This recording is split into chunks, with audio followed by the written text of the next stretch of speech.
Chi segue TOC sa quanto mi piaccia e quanto adori Cartier e ne abbiamo parlato più volte qui sul canale. Mi è piaciuto raccontare quelle che sono state le vicende legate ad alcuni orologi iconici della Maison, ma anche della storia dell'orologeria, come per esempio il Cartier Santos o il Cartier Tank. Orologi che hanno davvero fatto la storia a partire dal Santos, quando nel 1904 l'amico di Louis Cartier, Alberto Santos Dumont, aviatore brasiliano, gli chiese un orologio da polso che potesse leggere mentre cercava di far volare il suo primo aereo. Era appunto il 1904 e Cartier, gioielliere e orologiaio parigino, si inventò il Santos, appunto, cioè un orologio che poi vide la luce in platino soltanto nel 1917 e che era il primo orologio da polso maschile della storia. Ed era indubbiamente un orologio sportivo, era un pilot a tutti gli effetti, sebbene all'epoca gli orologi erano dei gioielli, erano prettamente oggetti di lusso, erano orologi da tasca. Per lo più nasceva in quel momento il primo orologio da polso, ma naturalmente era legato a quel modo di concepire gli orologi, non esistevano ancora orologi sportivi. Tant'è che poco dopo Cartier presentò il suo Tank e anch'esso era un orologio prettamente sportivo, e a raccontarla oggi, dopo più di 100 anni, qualcuno non ci avrebbe creduto all'epoca. Oggi infatti il Tank è prettamente un orologio elegante, con i suoi numeri romani, con il suo chemin de fer, il binario ferroviario così chiamato, che poi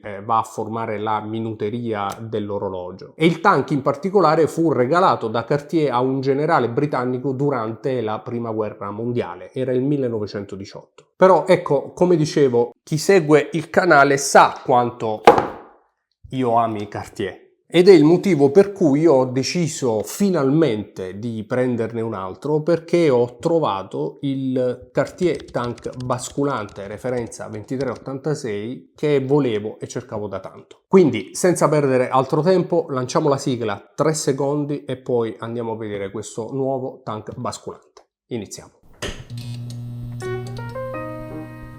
Fermi, prima di continuare con l'unboxing, consentitemi di ringraziare lo sponsor che ci consente di registrare questo e altri video, il nostro partner ufficiale WeWatches.com. Per chi non lo conoscesse ancora, e vi dico che a giugno e a luglio ci saranno grandissime novità che non vedo l'ora di raccontarvi. In ogni caso si tratta di un sito del tutto gratuito, quindi andatelo a visitare, WeWatches.com, dove troverete non soltanto l'andamento di mercato di tantissime referenze, ma il bello di WeWatches è che contiene anche delle schede tecniche e storiche dei modelli, quindi le varie referenze, i vari mark, le differenze che ci sono tra i vari seriali, quadranti, lunette, con riferimento a Rolex sì, ma anche a tanti altri vintage, come per esempio Omega Speedmaster o il Royal Oak di Audemars Piguet. Insomma, una vera e propria enciclopedia, come ho detto più volte, che consente di tenere d'occhio sia l'andamento di mercato, ma anche poi le evoluzioni dei vari modelli vintage e moderni. WeWatches.com, andatelo a visitare, è del tutto gratuito.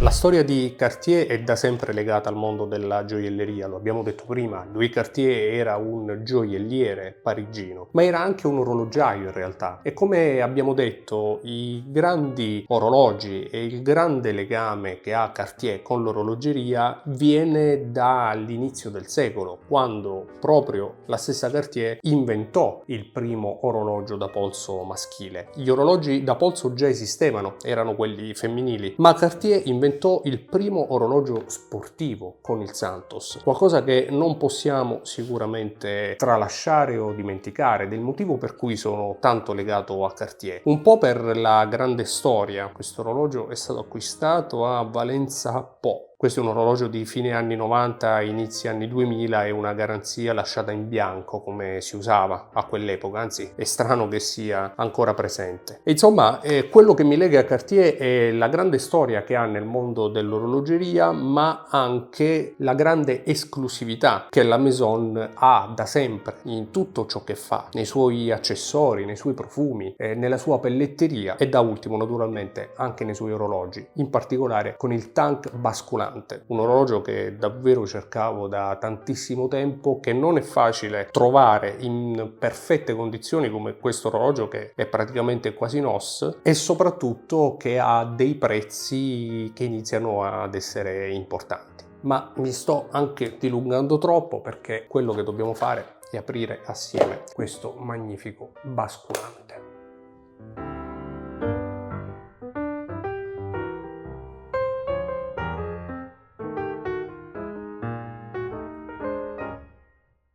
Il senso di questo orologio, che venne disegnato da Cartier nel 1932, è un po' quello che in realtà abbiamo già visto con il Jaeger-LeCoultre reverso, ovvero quello di consentire di utilizzare l'orologio anche durante lo sport e quindi durante le attività più difficoltose, le attività più intense, andando a proteggerlo con la possibilità di ruotarlo, come potete vedere, in maniera tale appunto da proteggere il vetro. E questa soluzione, adottata appunto dal reverso di Jaeger-LeCoultre, la possiamo vedere anche in questo tank basculante. Un orologio, questo in particolare referenza 2386 al quarzo, davvero molto caro alla Maison. Cartier, per il suo basculante, di cui ha realizzato anche altre versioni, anche un po' più grandi, anche meccaniche e anche in edizione limitata, è davvero orgogliosa e molto legata.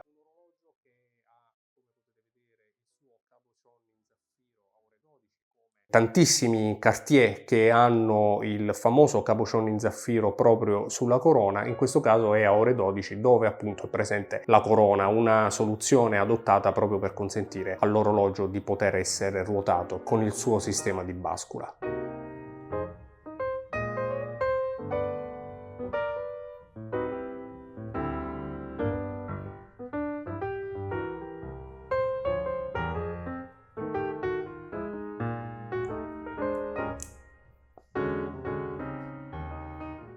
Il Tank è un orologio che mi emoziona da sempre, ne ho parlato, è stato l'orologio forse più amato negli anni 60 e 70 da tutte le personalità di spicco del mondo politico o anche sportivo. Era al polso di Lady Diana, così come di Jacqueline Kennedy o Andy Warhol o ancora Muhammad Ali. Un orologio da sempre amatissimo, ed è l'orologio che mi piace nella configurazione più piccola. Piccolo e aderente al polso, un po' come è sempre stato e un po' come si è sempre usato, a dispetto invece delle misure che sono andate ad ingrandirsi, soprattutto per quanto riguarda il Tank, cercando di rincorrere un po' la moda del momento, ma secondo me andando a snaturare completamente la filosofia di un orologio che invece deve essere piccolo, un piccolo accessorio da polso che segna l'ora. Orologi iconici e cool come il Cartier Tank sinceramente non ne conosco, non me ne vengono in mente. Un orologio perfetto per ogni occasione, perfetto per una serata elegante e secondo me perfetto anche a maniche corte o con una bellissima camicia bianca. E se il Tank diventa basculante, come in questo caso, credo che non ci sia altro da aggiungere.